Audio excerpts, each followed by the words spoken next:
আসসালামু আলাইকুম। সবাই কেমন আছেন? আশা করি সবাই ভালো আছেন। সবার দিনগুলো ভালো কাটুক।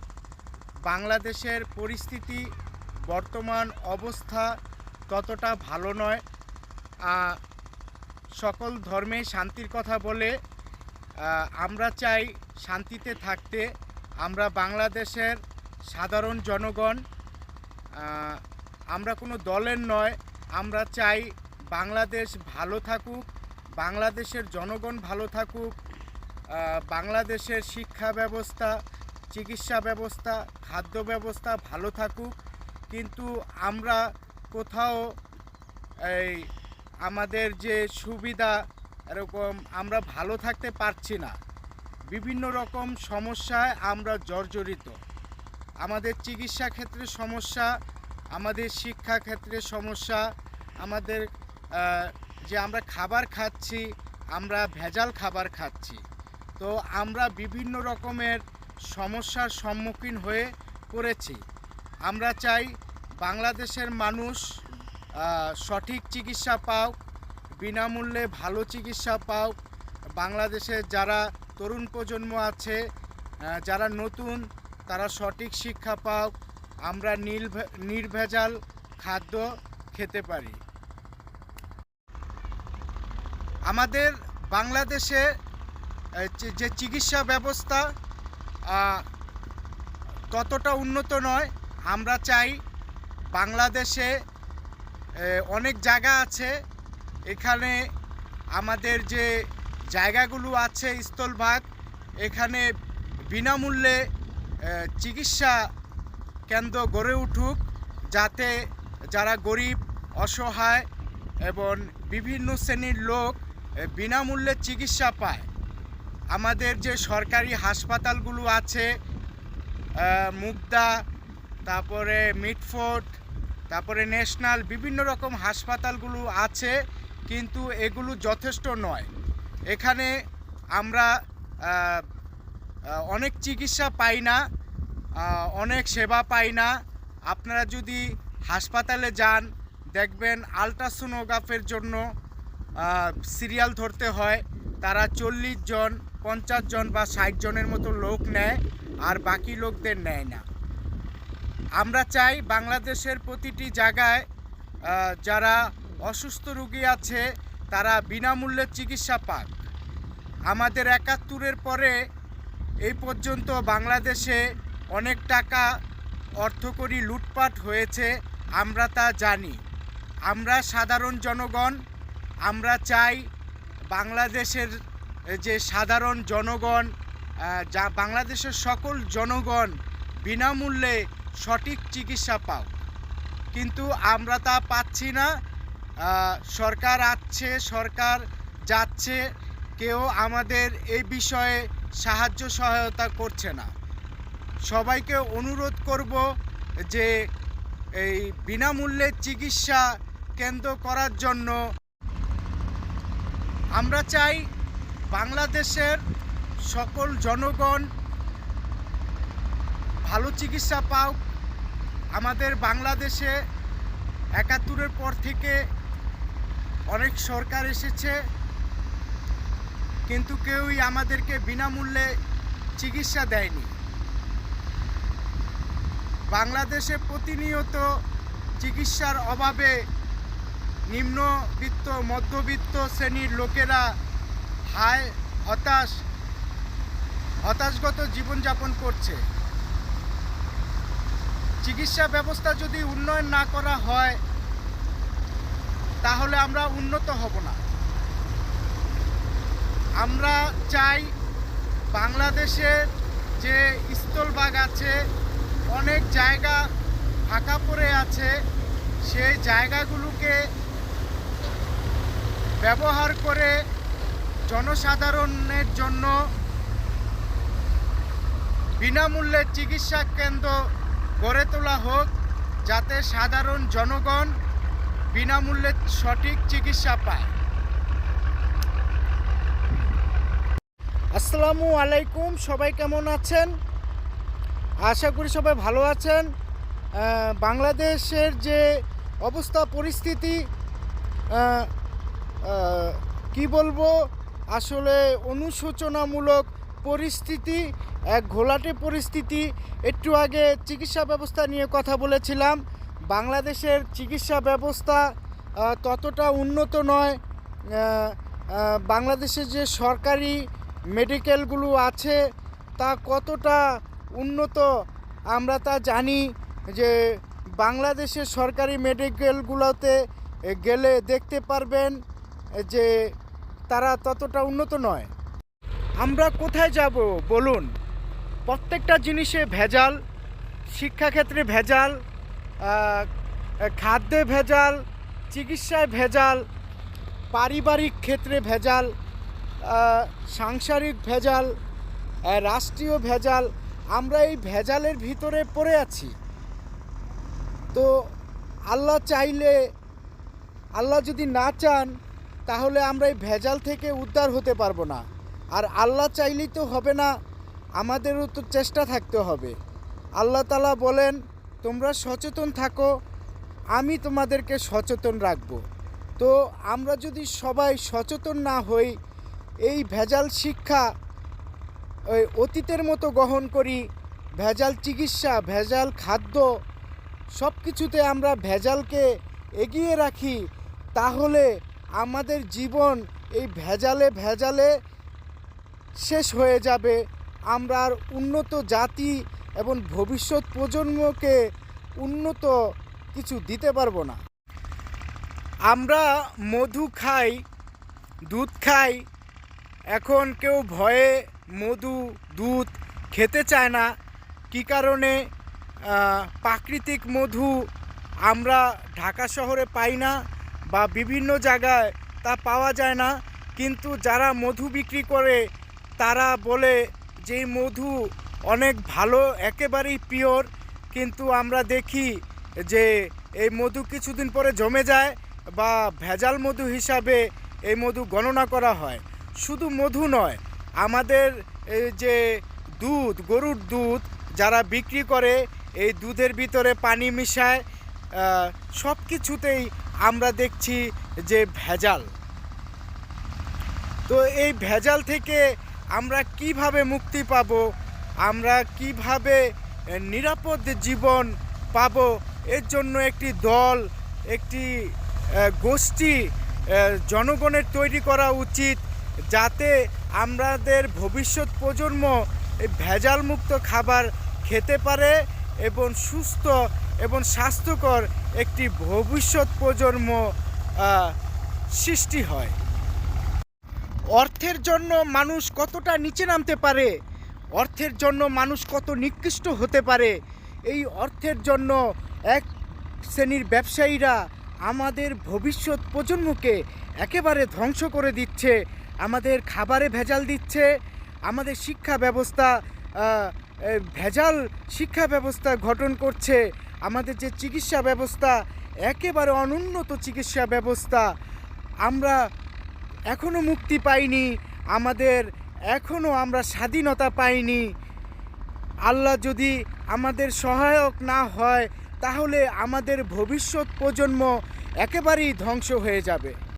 আমাদের দেশে প্রতিটি জিনিসেই দেখা যাচ্ছে ভেজাল হচ্ছে। মাছের ভিতরে রং মারে, তারপরে মাছের ভিতরে এক ধরনের কেমিক্যাল দেয়। এই কেমিক্যাল দেওয়ার কারণে মাছগুলো সতেজ দেখা যায়, তাজা দেখা যায়, কিন্তু বাসায় নিয়ে এই মাছগুলো কাটলে আমরা দেখি মাছগুলো নরম হয়ে যায়। আবার চিংড়ি মাছের ভিতরে জেলি ঢুকায়, বাইম মাছের ভিতরে রং মারে, কই মাছের ভিতরে রং মারে। আমরা এরকম ভেজাল মাছ কিনে নিয়ে বাসায় নিয়ে যাচ্ছি। শুধু এই মাছের ভিতরে নয়, এখন গরুর মাংসের ভিতরেও ভেজাল ধরা পড়েছে। যে গরুর মাংসের ভিতরে এক ধরনের ভাইরাস ধরা পড়েছে। যে খামারিরা আছে তারা গরুকে অসুস্থ দেখলে এই গরুকে বিক্রি করে দিচ্ছে, এবং এই গরু বাজারে বাজারে ছড়িয়ে যাচ্ছে গরুর মাংস, এবং সাধারণ জনগণ এই গরুর মাংস খেয়ে অসুস্থ হচ্ছে। আমরা হচ্ছি সাধারণ জনগণ, আমরা বাংলাদেশের সাধারণ জনগণ, আমরা কোনো দল করি না, আমরা কোনো দলের লোক নই। যেখানে মানবতা নেই, যেখানে মনুষ্যত্ব নেই, সেখানে আমরা দল দিয়ে কি করব? সকল ধর্মে শান্তির কথা বলা হয়, আমরা চাই শান্তি। আমরা কোথাও শান্তি পাচ্ছি না। যেখানে যাচ্ছি সেখানে ভেজাল, যেখানে যাচ্ছি সেখানে দুর্নীতি, যেখানে যাচ্ছি সেখানে অবক্ষয়। আমরা সাধারণ জনগণ এভাবে যদি চলতে থাকে, আমরা ভবিষ্যতে কি করব? আমাদের ভবিষ্যৎ ঝুঁকিপূর্ণ ভবিষ্যৎ, আমাদের ভবিষ্যৎ অনিশ্চিত এক ভবিষ্যৎ। এখানে সবাই অর্থ দিয়ে বিবেচনা করছে। এখানে কেউ মনুষ্যত্ব আর বিবেক দিয়ে বিবেচনা করছে না। সবাই তার পরিবারকে, সবাই তার দলকে, সবাই তার ব্যক্তিগত স্বার্থের জন্য যে কোনো কিছু করছে। এতে সাধারণ জনগণের এবং রাষ্ট্রের ক্ষতি হচ্ছে। আমাদের দেশে হাজার হাজার লোক এরকম বেকার হয়ে যাচ্ছে, হাজার হাজার বেকার, লক্ষ লক্ষ কোটি কোটি বেকার ঘরে ঘরে। আমাদের শুধু এই ব্যবসায়িক নির্দিষ্ট কিছু কেন্দ্র আছে, যেরকম গুলিস্তান, মিরপুর, নবাবপুর, বংশাল, আর কিছু জায়গা আছে। কিন্তু আমাদের উচিত ছিল জায়গায় জায়গায় ব্যবসায়িক প্রতিষ্ঠান গড়ে তোলা, জায়গায় জায়গায় যাতে যুবকরা ব্যবসা করতে পারে। কিন্তু আমরা এমনটি করতে পারছি না। আমরা যুবকদের কর্মসংস্থানের ব্যবস্থা করে দিতে পারছি না। এ কারণে দেখা যাচ্ছে অনেক যুবক মাদক গ্রহণ করছে, অনেক যুবক হতাশার সম্মুখীন হয়ে আত্মহত্যা করছে, অনেক পরিবার ধ্বংস হয়ে যাচ্ছে। এই জবাবদিহিতা কে দিবে? এক শ্রেণীর লোক আমাদেরকে বন্দি করে রেখেছে। তারা চায় আমরা তাদের প্রতিষ্ঠানগুলোতে চাকরি করি, কিন্তু তারা সকলকে চাকরি দিচ্ছে না। তারা চায় না আমরা বাংলাদেশের যুবকরা ব্যবসা করি, বাংলাদেশের উন্নয়ন হোক। তারা এগুলো চায় না।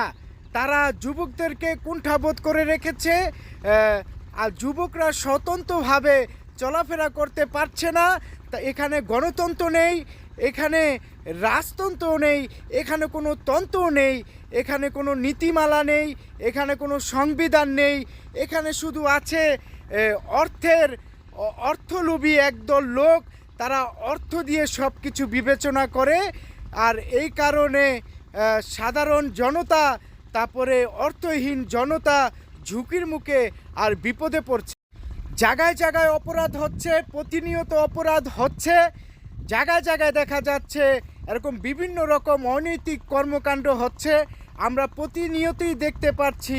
কিছুদিন আগে দুইজন যুবতী মেয়েকে এরকম বন বিভাগের ভিতরে ঢুকিয়ে ধর্ষণ করা হয়েছে। আবার কাজের মহিলা তার মেয়ে এবং মাকে খুন করে সে খুন করেছে, ধরা পড়েছে। আমরা শুনেছি তারা নাটোরে থাকে। আরও বাংলাদেশে বিভিন্ন কোনায় কোনায়, প্রান্তে প্রান্তে বিভিন্ন রকম সমস্যার সম্মুখীন হচ্ছে বাংলাদেশের সাধারণ জনগণ। কোনো দেশ উন্নত হয় তার আইন ব্যবস্থার ভিত্তিতে, কিন্তু বাংলাদেশের আইন ব্যবস্থা একেবারেই নড়বড়। বাংলাদেশের আইন ব্যবস্থা এক ঝুঁকিপূর্ণ আইন ব্যবস্থা। দেখা যায় আমাদের যে প্রশাসনের লোক আছে, তাদের সাথে সাধারণ জনগণের হাতাহাতি, মারামারি, এরকম বিভিন্ন রকমের কর্মকাণ্ড আমরা হতে দেখি। আমাদের প্রশাসন ব্যবস্থায় যারা আছে, যেরকম পুলিশ, র্যাব, যারাই আছে, তাদেরকে যদি বেতন বাড়িয়ে দেওয়া হয় এবং তাদেরকে উন্নত করা হয়, তারা যদি উন্নত হয় তাহলে আমাদের বাংলাদেশ উন্নত হবে। আর তারা যদি তাদের অবনতি হয় তাহলে বাংলাদেশের অবনতি হবে। আমাদের দেখা যাচ্ছে প্রশাসন ব্যবস্থা ততটা উন্নতি নয়। জনতা প্রশাসনের উপরে গিয়েও অনেক কথা বলে, জনতা প্রশাসনের বিপরীতে গিয়েও অনেক কথা বলে। আমাদের উচিত বাংলাদেশের প্রশাসন ব্যবস্থাকে বিশ্বের বিশ্বের সবথেকে শক্তিশালী প্রশাসন ব্যবস্থা করে গড়ে তোলা, তাহলে আমাদের দেশ একটি উন্নয়নশীল দেশ হবে।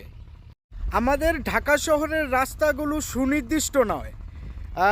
ঠিকাদাররা বা এক শ্রেণীর লোকেরা আছে, তারা বারবার টেন্ডার পাওয়ার জন্য হয়তো এরকম কাজ করে।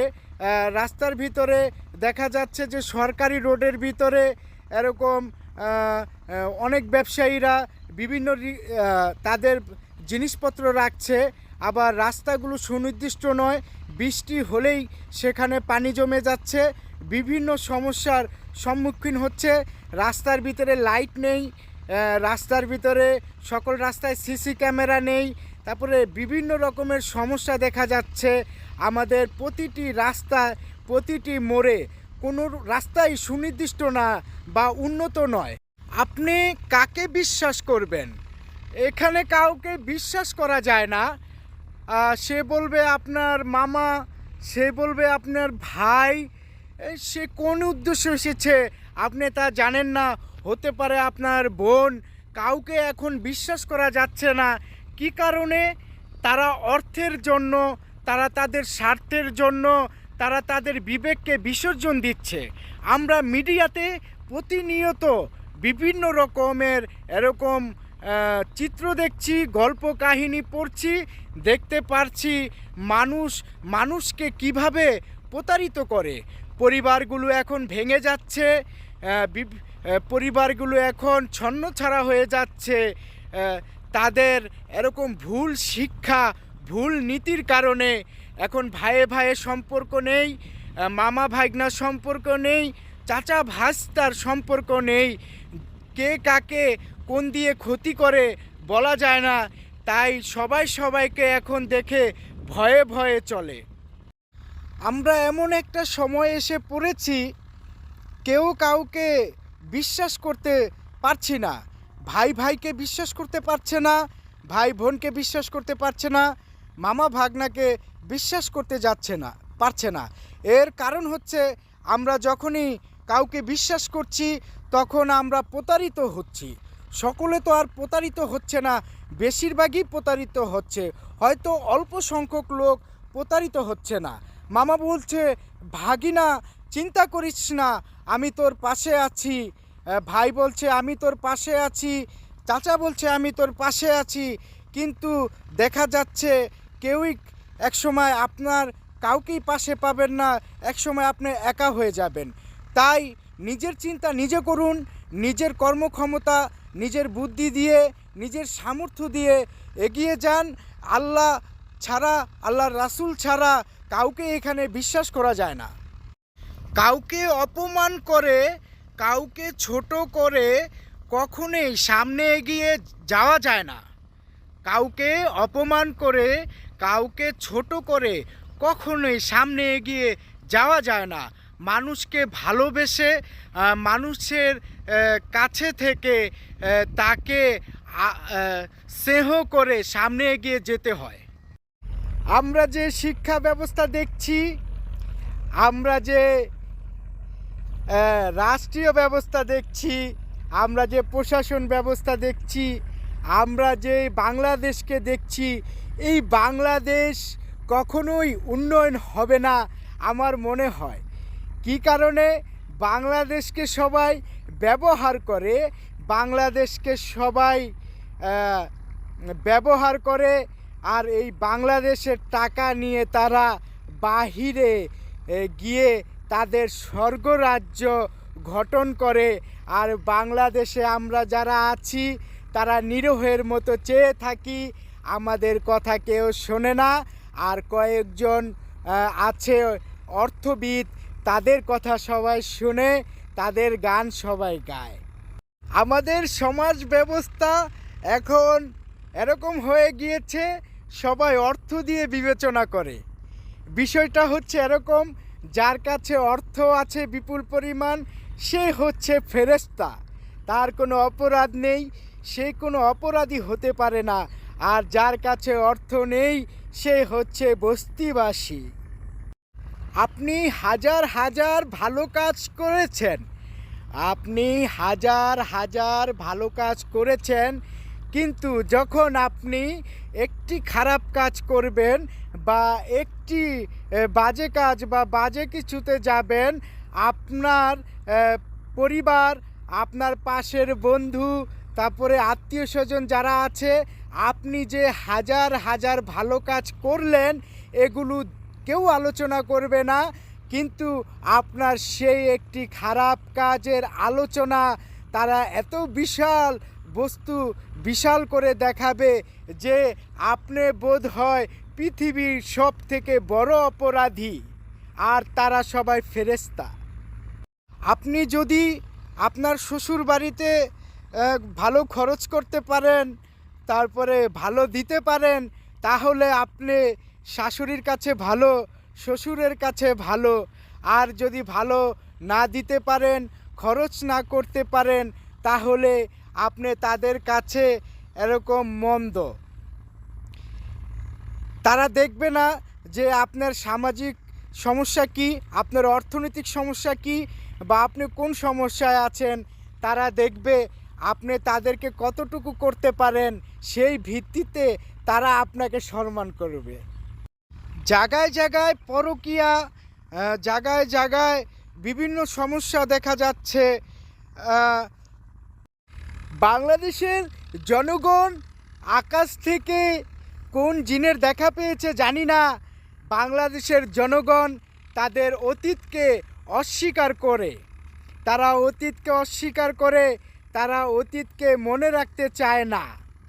ধরুন, আমার অতীত আমার বাবা, আমার বাবার অতীত আমার দাদা, উদাহরণস্বরূপ। এরকমটা না, এরকমটাই যে অতীত আছে। আমি যদি আমার অতীত আমার বাবাকে অস্বীকার করি, তাহলে আমাকে লোকসমাজে বলা হবে জারজ। শুধু আমাকে নয়, যে কেউই তার অতীতকে অস্বীকার করলে তাকে এরকম ভিন্নভাবে আখ্যা দেওয়া হবে। কিন্তু দেখা যাচ্ছে বাংলাদেশের একদল লোক বাংলাদেশের স্বাধীনতাকে অস্বীকার করে, বাংলাদেশের 52কে ভাষা আন্দোলনকে অস্বীকার করে, এরকম বাংলাদেশের অতীতকে অস্বীকার করতে চায়। আসলে তারা কি চায়? তারা চায় দ্বিধাদ্বন্দ্বের এক নীতি। আসলে এটা কোনো নীতি হতে পারে না। অতীতকে অস্বীকার করে ভবিষ্যতে সামনে এগিয়ে যাওয়া যায় না। অতীতের যে ভুল আছে, অতীতের যে সংশোধন আছে, অতীতের যে ভালো দিকগুলো আছে, তা অনুসরণ করেই ভবিষ্যতে উন্নত করতে হয়। অতীতকে যারা মুছে দিতে চায়, তারা যে কোন নীতি অবলম্বন করে, কোন সংবিধান মানে, আমার তা জানা নেই। আপনারা জানলে তা বলবেন। আমরা স্বাধীনতা পেয়েছি 71-এ। আমাদের দেশে মাঝে মাঝে আমরা স্বাধীনতা পাই, কিন্তু এই পর্যন্ত আমরা বিনামূল্যে শিক্ষা ব্যবস্থা গঠন করতে পারলাম না, যে বিনামূল্যে আমাদের সাধারণ জনগণ, আমাদের দেশের জনগণ উচ্চমানের শিক্ষা পাবে, এরকম কোনো প্রতিষ্ঠান আমরা গড়ে তুলতে পারলাম না। বিনামূল্যে কোনো চিকিৎসা দিতে পারলাম না জনগণকে। আমরা কি করতে পারলাম না? বিনামূল্যে তাদেরকে এরকম ট্রেনিং, তাদেরকে প্রশিক্ষণ দিতে পারলাম না। আমরা অর্থের যে দাঁড়িপাল্লা আছে তা প্রতিনিয়ত বাড়িয়ে চলছি। এতে শুধু অর্থবিদরাই সুবিধা পায়, আমাদের মতো সাধারণ জনগণ বঞ্চিত হয়। আমাকে একটি শিক্ষিত মা দাও, আমি তোমাদের একটি শিক্ষিত জাতি দেব। কিন্তু আমাদের শিক্ষার অবক্ষয় বলার মতো নয়। আমাদের ভবিষ্যৎ প্রজন্ম ঝুঁকিতে আছে, আমাদের বাচ্চারা ঝুঁকিতে আছে। তাই বলতে চাই, শিক্ষা ব্যবস্থা উন্নয়ন ঘটাতে হবে, নয়তোবা সবাই আমরা অবক্ষয়ের সম্মুখীন হব। আর ভবিষ্যতে এটি মারাত্মক ঝুঁকিপূর্ণ এক বিষয় হয়ে দাঁড়াবে। কি কারণে আমরা ইতিমধ্যে দেখতে পাচ্ছি যুবকরা মাদক নিয়ে ব্যস্ত আছে, যুবকরা এরকম নারী নিয়ে ব্যস্ত আছে। তারা এরকম শিক্ষার পৃষ্ঠপোষকতা কম করছে ও অনেক অনেক সময় হয়ে গেল, এখনও কাজী নজরুলের মতো কোনো লেখক আমরা পাইনি। এখন পল্লী কবি জসিমউদ্দিনের মতো কেউ আর কবিতা লেখে না। এখন সবাই এসে মিডিয়াতে বড় বড় কথা বলে, আর যার যত অর্থ আছে তার তত বড় বড় কথা। ঢাকা বাংলাদেশের রাজধানী, কিন্তু ঢাকার রাস্তাঘাট নিরাপদ নয়। প্রতিনিয়তেই এরকম ভেজাল হচ্ছে। ফিটনেসবিহীন গাড়ি ঢাকাতে চলাচল করছে, আবার দেখা যাচ্ছে অটো গাড়ি ধরপাকড় হচ্ছে। আমাদের রাস্তাগুলোর পাশে ময়লা পড়ে থাকে, আমাদের রাস্তার পাশে আবর্জনা পড়ে থাকে। কিছু হলেই কোথা থেকে জানি একদল সমুদ্র এসে আমাদের রাস্তার পাশে অবস্থান করে। আর আমাদের রাস্তা এরকম পর্যবেক্ষণ, এরকম রাস্তা এরকম পরিষ্কার পরিচ্ছন্ন রাখার মতো কোনো সুনির্দিষ্ট দল নেই। আমাদের থেকে ময়লা পরিষ্কার করার জন্য প্রতিনিয়তই মাসের পর মাসের টাকা নিয়ে যাচ্ছে। এটা কি রাষ্ট্রের সুবিধা না অসুবিধা? আমরা বাংলাদেশের জনগণ, আমরা ময়লা আবর্জনা ফেলবো রাষ্ট্রের নির্দিষ্ট জায়গায়, ভূখণ্ডের নির্দিষ্ট জায়গায় ফেলবো। এই সুবিধা রাষ্ট্র আমাদেরকে দিবে। আর এতে যারা কর্ম করবে, যারা তাদের শ্রম নিয়োগ করবে, তাদেরকে রাষ্ট্র বেতন, তাদেরকে ভাতা দিবে, এটাই সাধারণ বিষয় ছিল।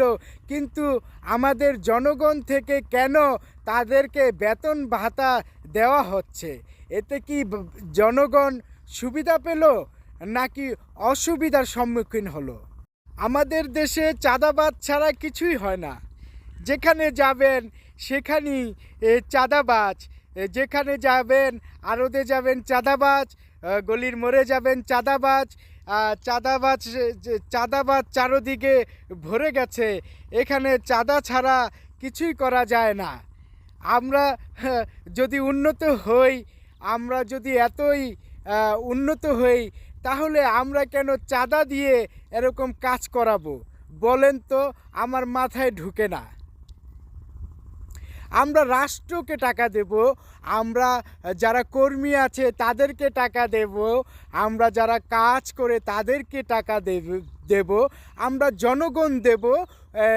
রাষ্ট্রের যে নিয়ম নীতি আছে সেই নিয়ম নীতিকে ধারক বাহক করে দেব। কিন্তু ওই রাস্তায় বের হলেই ঠেক দিয়ে বলে চাঁদা দে, গাড়ি চালাতে গেলে চাঁদা দে। তারপরে যেখানে যাই আমরা দেখি 10 টাকা, 20 টাকা, 50 টাকা এরকম চাঁদা আমাদেরকে দিতে হয়। আমাদের বাংলাদেশ অনেক বড় দেশ, অনেক সুন্দর দেশ। যা বাংলাদেশের অনেক জায়গা আছে। হতে পারি আমরা একটি ছোট দেশ, কিন্তু আমাদের অনেক জায়গা আছে। আমরা এই জায়গাগুলোতে এরকম ব্যবসা করতে পারি। কিন্তু দেখা যাচ্ছে এরকম আমাদের নীতি, আমাদের যে বিধান, আমরা কি করে ব্যবসা করব? আমাদের যারা ছিল, আমাদের যে বুদ্ধিজীবীরা ছিল, তাদের বুদ্ধি এতটাই বেশি যে তারা বুদ্ধি নিয়ে ঘুমিয়ে পড়েছে। তাদের উচিত ছিল এরকম জায়গায় জায়গায় বাংলাদেশের প্রতিটি কোণা কোণা বাংলাদেশের সাধারণ জনগণের জন্য ব্যবহার উপযোগী করে দেওয়া, যাতে সকলেই এই ছোটোখাটো ব্যবসা, মাঝারি ধরনের ব্যবসা, যে কোনো ব্যবসা নির্দ্বিধায় করতে পারে, এতে কোনো বাধা বিপত্তি না হয়। ঢাকা শহরে অনেক রাস্তা, অনেক জায়গা ফাঁকা আছে। রাস্তার মোড়ে মোড়ে যদি রাষ্ট্রীয়ভাবে এরকম দোকান করে দেওয়া হয়, রাষ্ট্রীয়ভাবে ব্যবসার ব্যবস্থা করে দেওয়া হয়, তাহলে আমাদের বাংলাদেশের সাধারণ জনগণ এরকম ব্যবসা করবে, উন্নয়ন হবে। আর যদি তাদেরকে ব্যবসা করতে না দেওয়া হয় আর তাদেরকে ধরপাকড়াও করা হয়, তাহলে তারা কিভাবে ব্যবসা করবে? তারা যদি ব্যবসা করে তাহলে বাংলাদেশের অর্থনৈতিক দিক দিয়ে উন্নয়ন হবে। আর তারা যদি বসে থাকে তাহলে কখনোই উন্নয়ন হওয়া সম্ভব নয়। কী কারণে?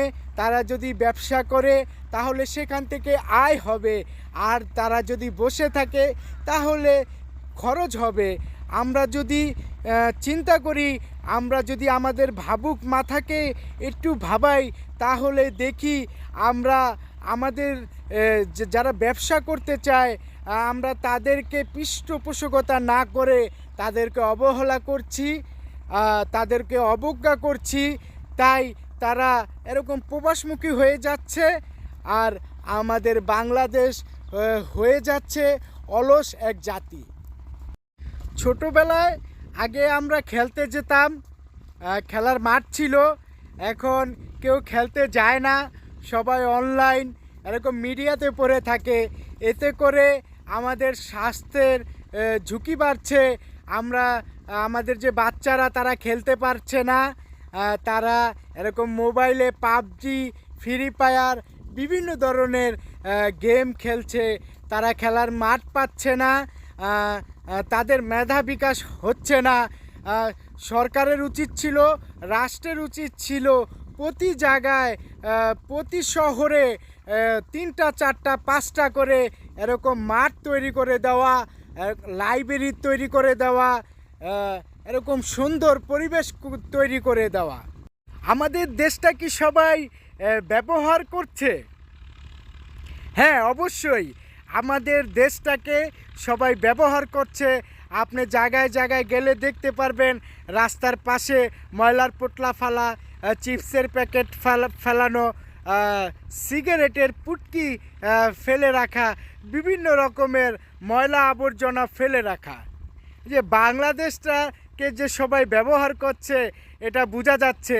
তাহলে আপনি তো বলবেন এরকম আপনার মতো কিছু কি জানি চুদলিংপং জনগণই তো এরকমটা করছে।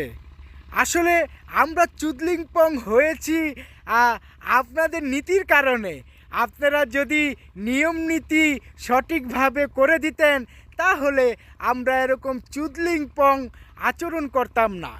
আপনারা একটি আইন, একটি সংবিধান করে দেন যে বিনা কারণে কোথাও ময়লা আবর্জনা ফেলা যাবে না, যার যার ময়লা তার সাথে রাখুন, ওই জাপান উন্নত রাষ্ট্রগুলোর মতো। আর কেউ যদি ফেলে তার বাড়ির আঙ্গিনা অনুযায়ী তাকে জরিমানা করা হবে এবং তাকে এরকম কি করা হবে, তার একটি খরচ ধরা হবে যে সে যেন ভবিষ্যতে এরকম অপরাধ আর না করে।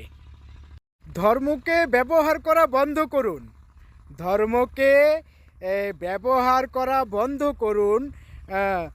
ধর্ম হচ্ছে নিরপেক্ষ, ধর্ম হচ্ছে নিরপেক্ষ। এখানে হানাহানি মারামারি নেই, কোনো ধর্মেই হানাহানি মারামারির কথা বলে না।